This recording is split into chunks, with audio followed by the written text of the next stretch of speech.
Hello everyone, welcome to this video, which is going to be the first video in a series of videos in which we discuss the organizations and their reporting boundaries. What you need to remember is that this video is going to be assumed knowledge. We're going to trust that you've gone through all the videos in this series by the time you get to class on Wednesday. So it's super important that you pay attention. I would encourage you to actually watch these videos during the allocated lecture time on the 20th of March, which is the Monday. So watch it during that time so that you are ready and able to participate fully on the Wednesday. Okay, so like we said, organizations and their reporting boundaries. This this topic is actually pulled out of your Deegan textbook, so your Introduction to Accounting textbook, and it specifically comes from chapter 2. There is going to be some stuff that I'm going to add from an RP perspective, from an audit perspective, from a tax perspective. But we're going to discuss those in detail in class on Wednesday. So you don't need to worry too much about what is coming from where. And most of the stuff you'll be able to gather from that class on Wednesday. So if we have a look at where we are in our sort of timeline, where are we with BUS when we deal with topic 5. So firstly, in this topic, what sort of things are we pulling on? We're going to be touching a little bit on strategy when we talk about what type of entity you want to create. So we're going to talk about the different forms of organizations, and so that deals with strategy. Then we also want to cover a little bit about the reporting, because obviously reporting boundaries, that gives you a sense that we're talking about reporting. So responsible reporting is also going to come up. We're mainly focusing on business activities though, right? And that this is what the business acumen module is about business activities. So we're mainly going to be focusing on business activities and obviously the outputs of that business activity. Okay, so those are the competencies that we're going to be drawing on in today's video. Now, again, just to set the stage so that you know where we're at in the BUS landscape, we're dealing with topic 5, we're dealing with organizations. In this specific topic is where we're really going to be talking about the decisions that need to be made by someone who's starting a company, and also companies that already exist, what decisions they need to take in regard to who they report to. Okay, so if we look at our to-do list, so on our to-do list, the one concept that we're going to deal with is going to be reporting boundaries. We're then going to look at resources and outputs. We're going to come to costs, etc. in another video, so you don't need to worry about that for this video, but make sure that you watch the next videos that are coming up. And later on, we'll also go on to supply chain. We'll look at whether accounting is going to fit all companies the same or whether not. Okay, so we'll do that, and we'll finish up basically on Wednesday with some of the stuff that's on the list now. We'll do a checklist right at the end of our lecture on Wednesday, just to make sure that everyone's comfortable with all of the topics, because of this sort of disjointed way in which the lectures are going to be presented this week. Right, now I have a question for you guys. So just humor me a little bit in terms of what we're going to be talking about. Now, I want to make this idea of a reporting boundary real to you. So if you look at yourself personally, right, and I say, when you get marks at university, who do you report those marks to?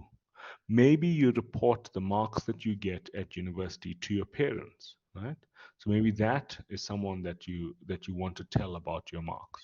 Maybe the contract that you signed for funding requires you to submit your marks to your funder after specific periods of time, so after a semester or so on. And so these people that you or organizations that you report to are where your reporting boundary ends for your marks. Okay. So who you report to and what you report about your marks is dictated by how you feel and who you are forced to report to. Similarly, just like what happens with you and your marks, when we look at a entity, when we look at an organization, the critical aspect is the perspective of those that manage the company, okay, or manage the organization. So the perspective of these people will dictate who they report to. Just like you as a student, you might not always need to report to your parents, but you might want to because you want your parents to be proud of you. So you have a value that dictates to you, I want my parents to know how well I'm doing at university. So therefore, it's something that I will report to them. In the same way, those people that run businesses, directors, you're going to often find me call them managers. That's okay. Just it's the same thing as a director. Directors or managers may have certain, may perceive things in a certain way that dictates and forces them to either report or not report about a given thing to someone. So that's an important concept. That concept that the student will decide who they report to, and also the law will force them. Let's say, in the case of the law, it would be like, you signed a contract with your funder, and so your funder requires those marks, and so that might push you to report to them. Uh, in the same way, companies are, are allowed to report to people who they perceive are important, right? So that's an important concept, that a lot of the times companies will decide who they report to, and they'll decide what they report about. That's an important concept. On the other hand, there might be certain things, certain laws that force them to report. A minimum reporting boundary might be imposed on them on a given thing. For example, like we know all companies that are listed on the JSE must prepare annual financial statements, or AFs, and so we know that they must prepare reports that at least talk about the financial aspect of their business, which is interesting. So first, we're getting a feel that the financial side is dictated by law, right? So that's also a theme that you're going to see popping up a little bit later. Now, we've been talking about reporting boundaries already, in fact, but I want to just clarify what that means, right?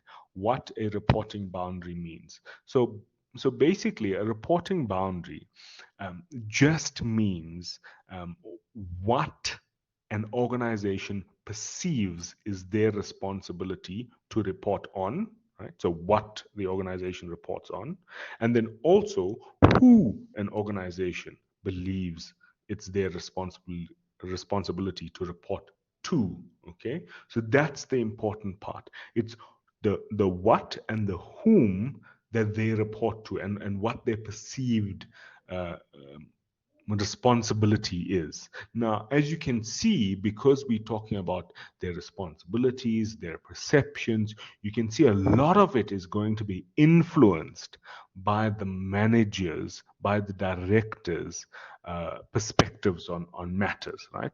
And so you guys would have learned when we went over the governance stuff, you guys would have learned about the agency theory.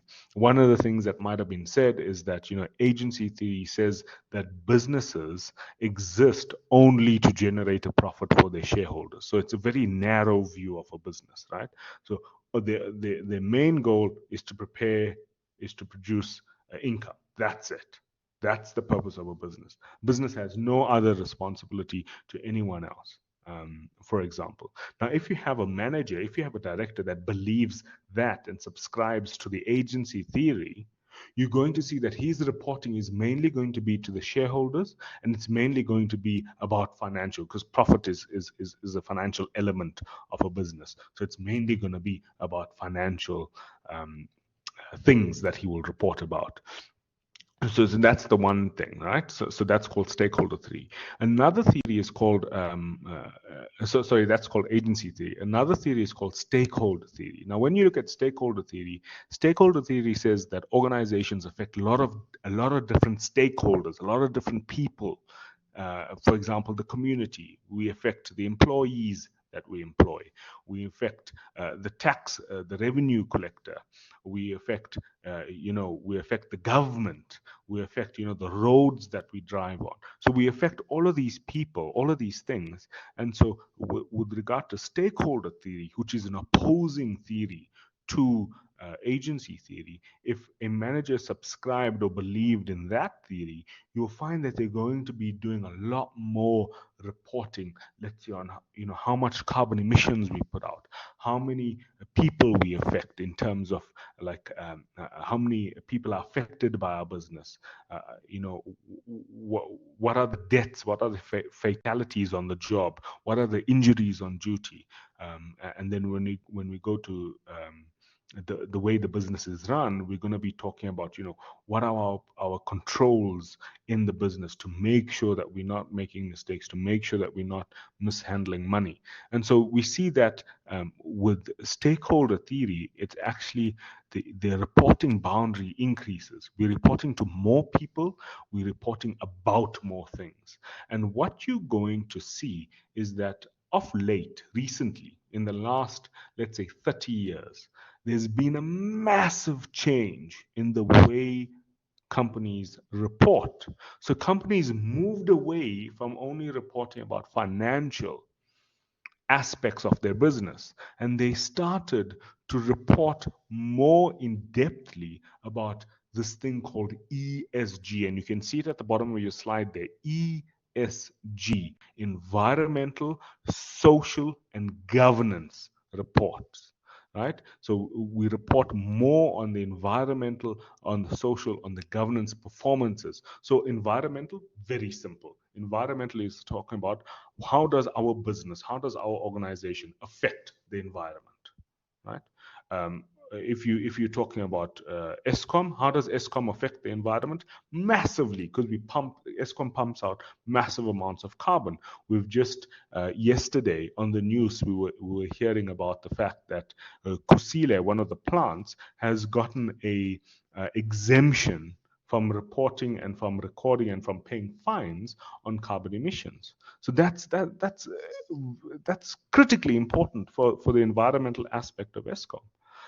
Then when we look at social is how does our business affect not only the people in it, but the people who buy our products, the people who supply our products, and also the greater community. So even if they're not buying or they're not supplying our business, how does our business affect them? For example, we can talk about employees, we can talk about people that buy our goods, customers, we can talk about people that supply our goods. But if you look at mining in Gauteng, so let's just take mining as an example. There were many mines in Gauteng many years ago, right? It was a massive mining hub.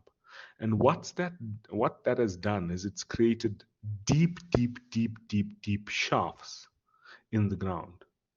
And that is why we see a lot of water collecting in those shafts.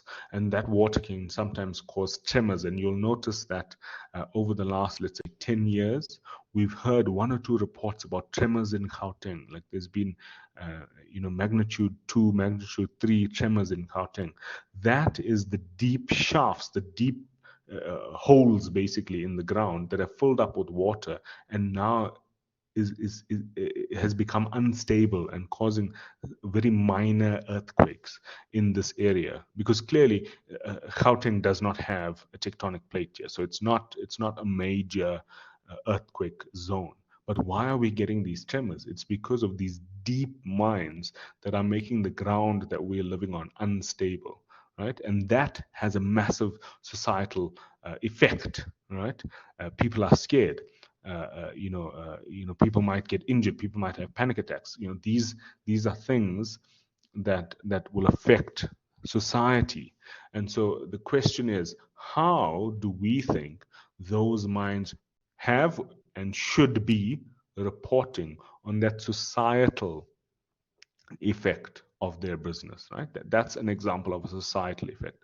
And then finally, a governance effect. If you look at governance, there's multiple different aspects to governance. Let's just take one. Let's just take IT governance. For example, you go to the university, you put all of your information on the university system, your name, surname, ID number, where you live, cell phone number, whatever is sitting on the system. The next question is, what happens with that information? Where does that information go? Is it secure? Right? Is it securely stored? Can anyone access it? The people that access it, do they have rights to access it? These are the questions we need to, and that's IT governance. That's one aspect of governance. We've got financial governance, we've got other aspects of governance that you guys are going to learn about more as you delve deeper into the auditing side of things. So basically, to summarize, what we've identified so far is that we've got entities, right, that produce different reports that include different information for different stakeholders. Okay, that's the important part. Those those different reports, that different information, and those different stakeholders are the thing that defines our reporting boundary. Okay, so reporting boundary is who and what we report.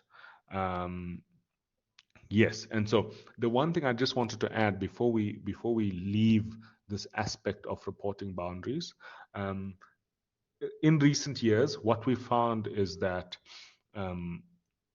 the accountants have been lumped with doing a lot of the environmental, social, and governance reporting.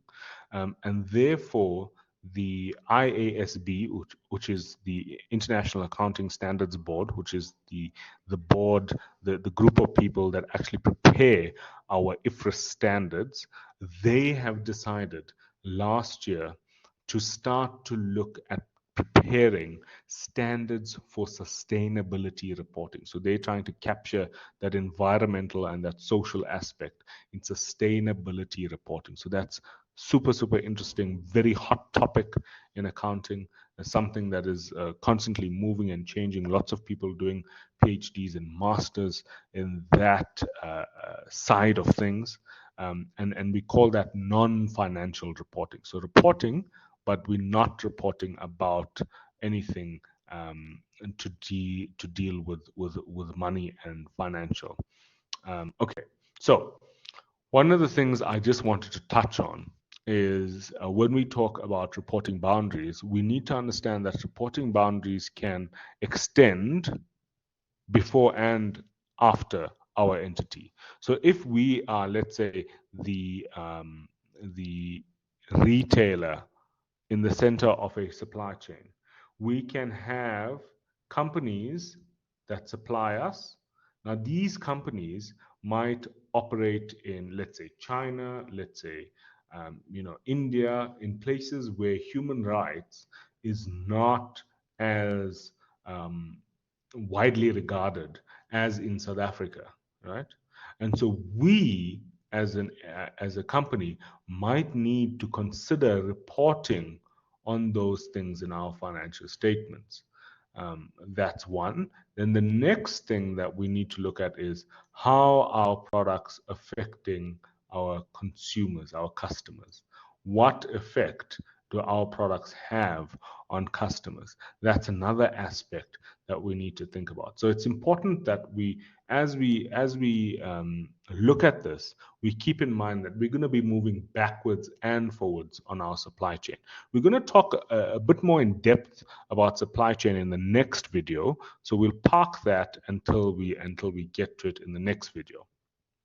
Okay, right. Now, the next thing I wanted to just briefly cover are resources. So you guys would know in RP 100, we discussed an economic resource, right? You guys would remember when we discussed the asset definition, we said an economic resource is a right that could potentially give rise to economic benefit, and for liability, an economic expense or an economic outflow, right? So that is an economic resource. When we look at it from a bus perspective, we pull back the lens, we zoom out, and we want to talk more broadly about resources, right? We want to talk very broadly about resources. So resources from a bus perspective is anything that has value and that we can use as an input. So, for example, if we operate, let's say, an engine that sucks in air, right, from the atmosphere and burns it for some reason, and we need that to run our business, we wouldn't account for that air that's being sucked in accounting, because it wouldn't meet the definition, because it's not controlled by the entity. Remember the asset definition. We wouldn't record it for accounting, but from a bus perspective, from a business activities perspective, that air definitely is a resource that we are utilizing. Even though it's hard to measure from an accounting perspective, it still is a resource that we are using in order to get a desired outcome, in order to get an outcome that results in us making money, right, or producing income. So that's an important concept that you need to get, is that resources from a business perspective is a very broad term, right? So it's really anything that has value, anything that we need in order to operate is considered a resource.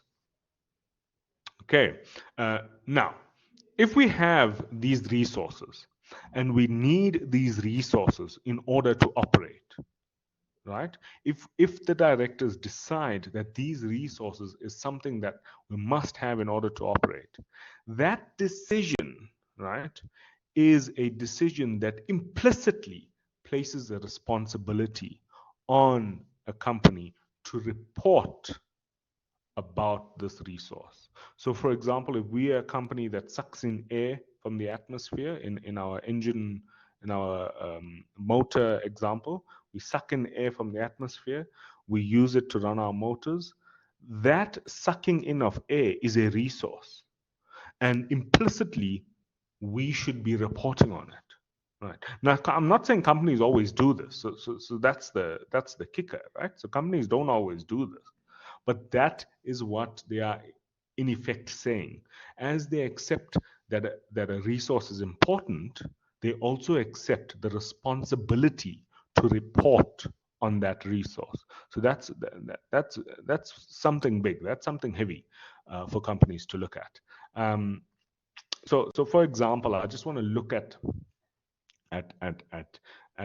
resources from this broad perspective. You see, from this broad perspective, like we said, we might have certain resources that we pull in like air, but we also can have outputs that result in resources, outputs that are resources. For example, right? For example, if we are an oil company that has oil spills, right? What does that mean? What resources have we damaged, right? Who have we affected? And we're going to see that, for example, oil spill will affect the ecology, it will affect emissions, it will affect damage to fauna, to plants. These are the things that oil spills will affect. So our resources that we've captured, we have not used wisely because we've damaged other people's resources by operating our business, for example. So that's an important thing to think about. Is not only the fact that we're using a resource, it's what do we do with it when we're using it, right? How do we use it? Do we use it in a responsible way? Because a lot of resources are very dangerous, and so we need to think about that and keep that in mind. Okay. So that's going to be where we're going to leave it for this video. Please come back and watch the next videos in the series.